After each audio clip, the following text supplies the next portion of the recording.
मेरे पापा ने मुझे बोला कि तेरे पैसे ख़त्म हो गए होंगे, इसे गूगल पे कर लेना अपने अकाउंट पे। मैंने उसके लिए मना कर दिया। मैंने कहा ये अगर मैं पैसे लेता रहा तो मैं तो कुछ कर ही नहीं पाऊँगा। अब यहाँ से तकलीफ़ें शुरू होती है ज़िंदगी की। अब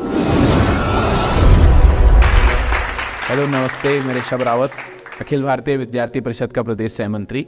और काफ़ी बार आप में से कई लोगों ने मुझे बोलते हुए सुना भी होगा, और कई बार हम सोशल इश्यूज़ पे बोलते हैं या किसी और के बारे में बोलते हैं।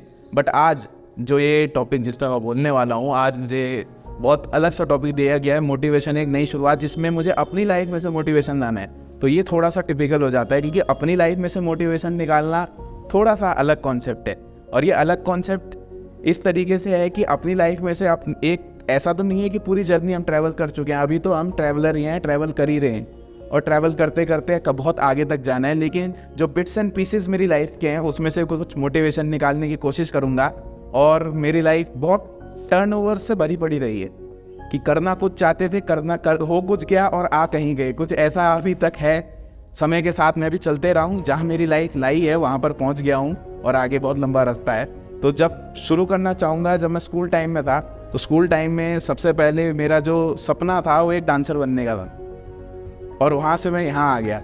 तो डांस मैं करता था, कंटेम्प्रेरी फॉर्म डांस का मैं करता था उस टाइम पे।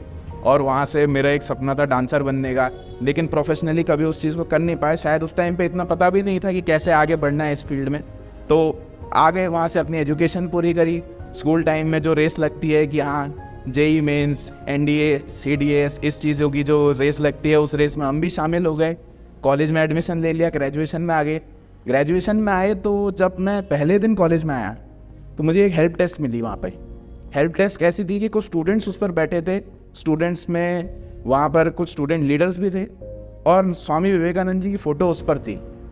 तो मुझे बाकी डेस्क में और उस डेस्क में कुछ अलग सा लगा। मैंने कहा ये कुछ अलग है, यहाँ पर जाता हूँ। मुझे बहुत हेल्प करी उन लोगों ने, मेरे जिस सीनियर्स थे उन्होंने मुझे हेल्प करी। और वहाँ पे मैंने कहा ये कुछ अलग सा कॉन्सेप्ट लग रहा है, इससे जुड़ना चाहिए। मुझे बहुत ज़्यादा नहीं पता था, मुझे बस ये पता था ये ऑर्गेनाइजेशन होता है, ये कुछ स्टूडेंट यूनियन का इलेक्शन लड़ते हैं, उससे ज़्यादा मुझे नहीं पता था। तो मैं भी उनसे जुड़ गया। उसके बाद मुझे पता चला कि ये एक्चुअली नेशन के लिए काम कर रहे हैं, एक्चुअली स्टूडेंट्स के अंदर नेशनलिज्म डालने का काम कर रहे हैं। तो मैं उनके साथ जुड़कर काम करने लग गया। और बहुत लंबा सोचा नहीं था, सोचा तो यही था कि अभी भी या तो ग्रेजुएशन के बाद एमबीए कर लेंगे, या तो बैंक एसएससी की तैयारी कर लेंगे, यूपीएससी की तैयारी कर लेंगे। तो वैसे ही थोड़ा बहुत जुड़ गए, थोड़ा बहुत काम करने लग गया अपने सीनियर्स के साथ, और अपनी पढ़ाई कंटिन्यू करते हुए आगे बढ़ते बढ़ते अपने यहाँ पर जो हमारा ग्रेजुएशन चल ही रहा था, ग्रेजुएशन के साथ साथ अपनी कोचिंग भी शुरू कर दी यूपीएससी की। लेकिन उससे पहले मैं एनडीए की कोचिंग भी कर चुका था। तो ना मैंने वो किया, ना मैंने यूपीएससी करी ढंग से। तो ऐसा लगा कि अब करना क्या है एग्जैक्टली, क्योंकि मन में तो हमेशा से ये था कि पब्लिक के बीच में जाकर काम करना है। पब्लिक के बीच में जाकर काम क्या करना है, इसीलिए यूपीएससी का आइडिया भी आया कि पब्लिक के बीच में रहते हैं। लेकिन शायद उतना टैलेंट नहीं था कि यूपीएससी तक पहुंच पाएंगे। तो इतना बहुत डेडिकेशन भी नहीं हो पाया, एक तरफ फोकस भी नहीं हो पाया, तो यूपीएससी भी मेरे से नहीं हो पाया। तो उसके बाद अपने जो पब्लिक डीलिंग के लिए काम करना था, तो अपने ऑर्गेनाइजेशन में बहुत ज़्यादा पब्लिक डीलिंग हो रही थी और ग्रेजुएशन पूरी हो चुकी थी। तो ग्रेजुएशन के बाद सोचा अब जब सब कुछ कर ही लिया है, इतनी मेहनत कर ही ली है एबीवीपी के साथ, तो स्टूडेंट यूनियन का इलेक्शन भी लड़ लिया जाए। स्टूडेंट यूनियन के इलेक्शन की तैयारी में शुरू हो गए। एक साल पूरा उसमें अपने को झोंक दिया और सब चीज़ें छोड़कर मतलब एकदम से उसी लाइन में हम चलते बने।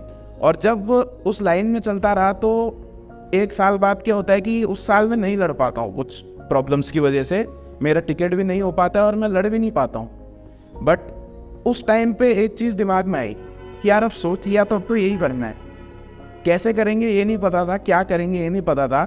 और फैमिली की बात करूँ तो फैमिली से मुझे हर चीज़ में बहुत बड़ा सपोर्ट मिला।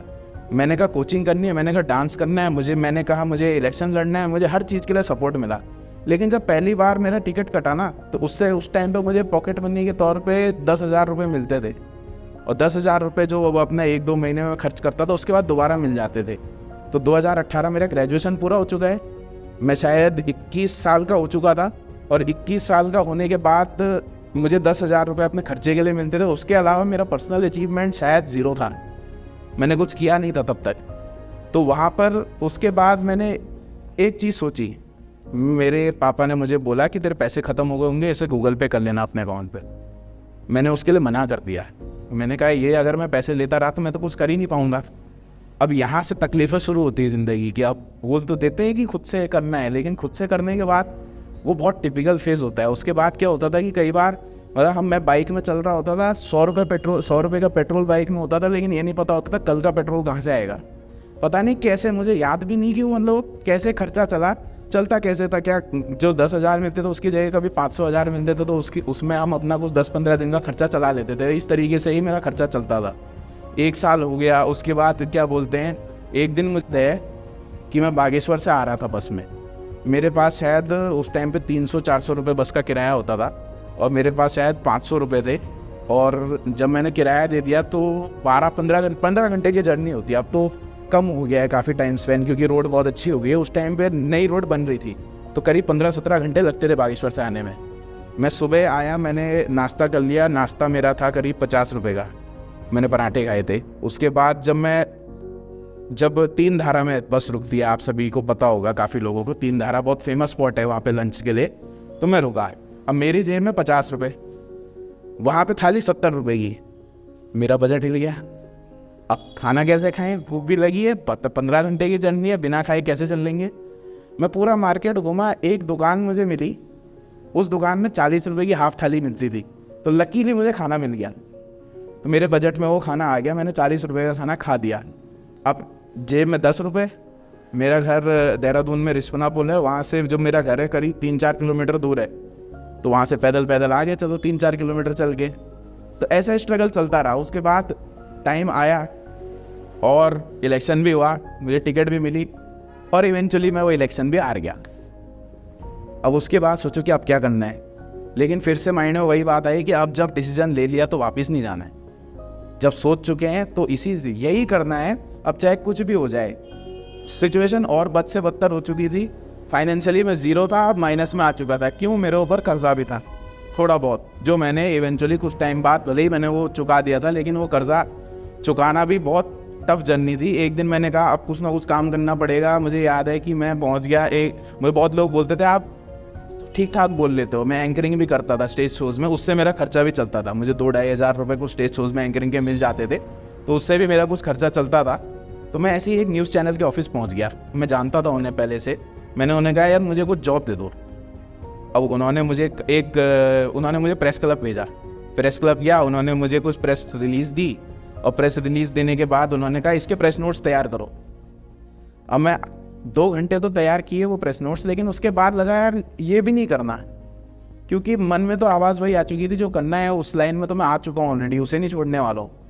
तो वो मैंने नहीं छोड़ा। मैं वहाँ पे वो प्रेस रिलीज़ रखी, मैं वापस आ गया और मैं वापस अपने काम पे लग गया। मैंने कहा देखी जाएगी, जो होगा वो होगा, जैसा कर पाएंगे वैसा करेंगे, जितना कर पाएंगे उतना करेंगे, लेकिन करना तो यही है।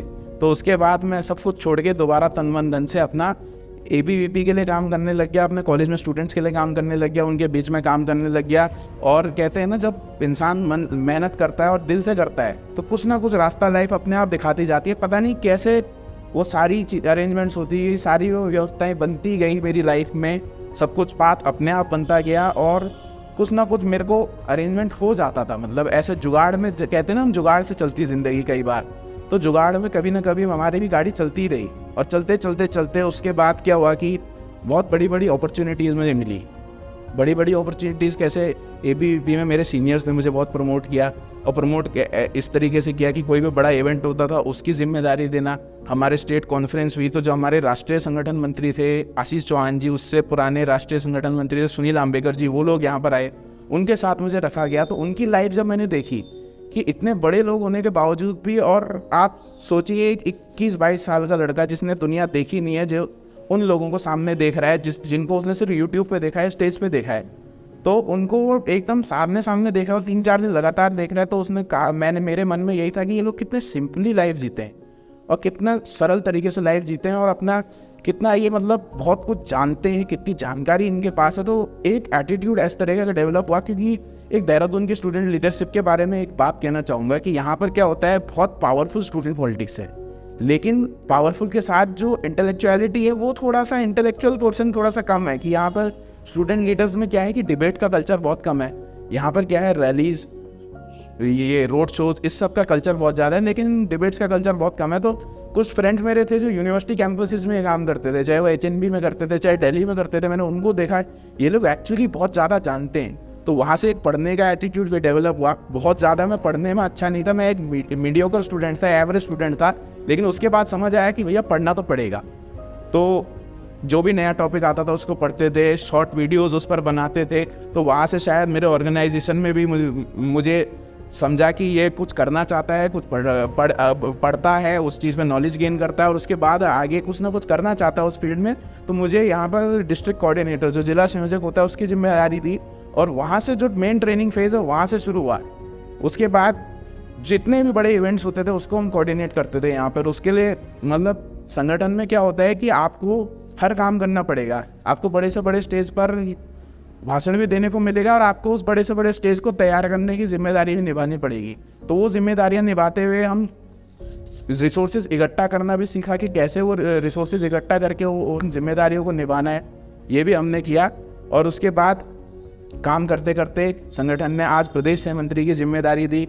उसके आगे भी इसी फील्ड में रहकर कुछ अच्छा काम करना चाहेंगे और एक मन में सेटिस्फैक्शन रहता है कि पब्लिक के बीच में तो हैं। अपना स्टार्टअप भी शुरू किया, उस दौरान स्टार्टअप शुरू किया, एनजीओ शुरू किया, उसके माध्यम से अपना थोड़ा बहुत जो फाइनेंशियल रिसोर्स होता है वो इकट्ठा हो जाता है। तो वो वाली प्रॉब्लम अब शायद नहीं रहती जो पहले थी, जिसके बारे में बता रहा था कि इतनी प्रॉब्लम्स होती थी, तो वो प्रॉब्लम्स अब नहीं है और आगे बहुत लंबी जर्नी है। अभी काम कर रहे हैं और अच्छा काम करेंगे, पब्लिक के बीच में रहकर काम करेंगे जो हमेशा से चाहते थे। एक सेटिस्फैक्शन मन में है, शायद जो पहले पाथ थे उसमें थोड़ा और ज़्यादा पैसा कमाते। मेरे जो दोस्त लोग हैं आज बहुत अच्छी सैलरी कमाते हैं, शायद मैं उतनी नहीं कमाता हूँ, बट एक मन में सेटिस्फैक्शन हमेशा रहता है कि जो मैं करना चाहता था वो मैं कर रहा हूँ। मैं पब्लिक के बीच में रहना चाहता था, मैं दिन रात आज पब्लिक के बीच में हूँ और टोटली डिवोटेड हूँ उनके बीच में। और ऐसा नहीं है कि मैं ही कर रहा हूँ या मैं ही कर पाऊँगा, ये काम सबको करना चाहिए। हमारे बीच हमारी सोसाइटी में एक परसेप्शन है कि इस लाइन को लोग गलत मानते हैं, पॉलिटिक्स में नहीं जाना है। लोग सवाल पूछते थे कि यार तुम इस लाइन में क्यों आ गए, कि पढ़ने में इतने बुरे भी नहीं थे, ठीक ही थे, कि जॉब कर लेते या कुछ प्रोफेशनल कोर्स कर लेते, लेकिन किसी ना किसी को तो जिम्मेदारी लेनी पड़ेगी। तो जब मन में था तो ये जिम्मेदारी भी ली है और इस जिम्मेदारी को और अच्छे से निभाते रहेंगे। कल कोई और भी अच्छा काम करता था और कल कोई और ज़्यादा अच्छा काम करेगा। एक MS धोनी के रिटायरमेंट के टाइम पे एक वीडियो उन्होंने डाली थी जो मुझे बहुत मोटिवेशन देती है, जिसमें एक गाना था, मैं पल दो पल का शायर हूँ, पल दो पल मेरी कहानी है, पल दो पल मेरी हस्ती है, पल दो पल मेरी जवानी है। तो यही सोच के मैं भी पल दो पल के लिए सब काम कर देता हूँ जो मेरा मन करे। मतलब जो आपके मन में है ना उसके लिए कुछ भी करो, उसे अचीव करने के लिए लड़ जाओ, मर जाओ, लेकिन उसे अचीव करके रहो। उस काम के प्रति इतना फोकस्ड रहो, उसके पास एक कोई ऑप्शन भी मत रखना। यही एक लाइफ का असली मोटिवेशन है और इसी मोटिवेशन के साथ मैं भी अपनी लाइफ को आगे बढ़ा रहा हूँ और सभी से मैं कहूँगा कि इसी मोटिवेशन के साथ वो आगे बढ़ते रहे। Thank you. जय हिंद, जय भारत, वंदे मातरम।